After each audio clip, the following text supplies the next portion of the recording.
Hey, it's your boy, Sergeant Hooked on Heroes. We are talking about today with another on-the-go review, Avataro Sentai DonBrothers, episode 37. This was a very entertaining episode. Very, very, very entertaining. Very funny, well-written, great action, awesome overall. So, I really want to stress this part of it that is probably one of the most standout, funniest parts of the whole entire episode. So we started out, you know how each episode does like the narration to get, the do, little thing, and it gets you up to speed what happened last episode, all that stuff, right? Okay. So we do that, right? It's like, oh, hey, it's Tsubasa doing it, right?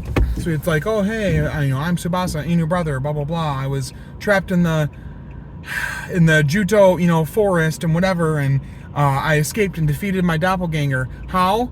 Even I don't know. Like, we can't get a straight answer out of this damn show for any of its mysteries. It's just like, nah. I love it. Honestly, like I shouldn't that much. Oh goodness, that sun is just gonna screw my lighting up hard. There we go. Hey, that's better. I love it. So, the first person that we see interact with a member of the Naoto, which is a big part of the plot here, is Tsubasa. He interacts with Sononi, and she's saying that she's worried about him and what's going on with Natsumi and blah, blah, blah, blah, blah. Well, she's being watched by somebody, a guy in a red cloak, who we find out later is Sonoshi, the fourth member of the Naoto that we've been introduced to formally.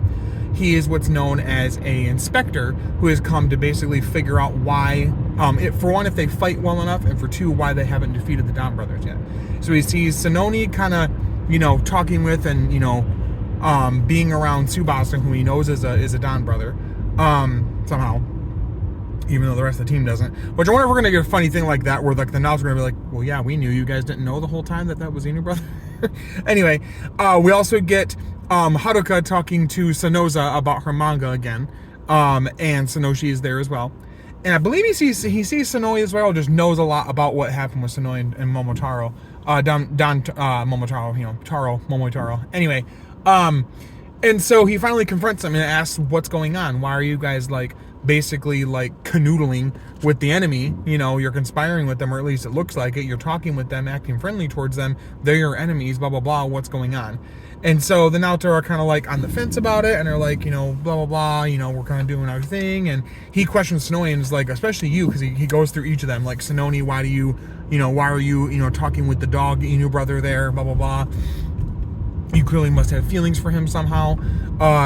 And Sonoza, how dare you, work with, Oni's sister. What exactly is the nature of your relationship with Oni's sister? What's going on there?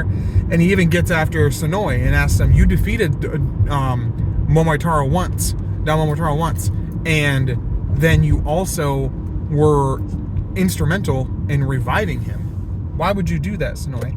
So I love this. I like him being questioning what they're doing, because as of right now, we're not really sure if we're going to get an actual full-on final villain for the show. I would assume if it's going to be anybody, maybe Sonoshi eventually. I don't know. But, yeah. So anyway, they're doing their thing, and they're all getting, kind of scolded, and Sonoza's about to throw hands. That's what I love in this scene. Sonoza's about to throw hands with Sonoshi, which I really like that he already doesn't like the guy. Sonoi seems to know him from when he was younger, and said he's always kind of been like a prick or whatever. And so he tasks Sonoshi tasks the team, the DonBrothers, eventually, but the brain persons with going after the DonBrothers and having a final duel with them, and they must do a roll call. He says, roll calls are so, they're like, roll call? He's like, well, roll calls are so elegant, and they're so nice. They announce exactly who we are. They have so much style and grace. He's all about being perfect in style, grace. He's a germaphobe. He's got some really interesting little quirks to him. I really like him. Plus his transformed state looks like probably what they would have done with Sonoi when he got the bit of, Momotaro juice within him, if you know what I mean. So we also get this intercut with scenes with the team at the one Odin cart thing. They keep going back to the Odin noodle cart place, and they're there. So it's Kiji brother, Saura brother, Oni's sister, and Momotaro, Don Momotaro, well, Momoitaro, whatever. And they're getting their Odin and stuff. Then all of a sudden in comes the brain persons, and they barely fit there. And the brain persons make it pretty clear that they're returning customers. They've gone there a bunch. I think the guy calls Sonoi Sonoi-chan or something like that. So they play this amazing scene where they play this awful game of telephone, which we don't know what telephone is. It's a very simple game. It's a little kid's game where you start with one secret. Like, let's say you're trying to tell somebody a message, and your message is, I actually like to wash my apples on Thursdays. The next person will go, I actually like to cash my apples on Fridays. The next person will say, I like to cash out my check, but hopefully on Saturday. You know, like, it keeps getting farther and farther away from what the real truth is and what the real thing they were trying to say is. So that happens here. Sonoe is repeatedly trying to tell things to Taro and the rest of the team there about what's going on, and it keeps getting all screwed up, basically by mainly Sonoza and Haruka. Once it gets to them, the message is cooked, done, massacred. And it's really, really funny until Sonoshi comes into it. Sonoshi comes into it, introduces himself, fights the team for a little bit, eventually vanishes. So he eventually comes to Donboro Cafe right in, like, brazenly in their face and challenges them to a duel with the Naoto, right? Says they have to be there at a certain time at the, I mean, they don't call it this, I'm calling it the Quarry of Destiny, right? Where all the battles take place. So they agree. And after this, they meet up with the Naoto, who tell them that they want to take out Sonoshi. They're like, really?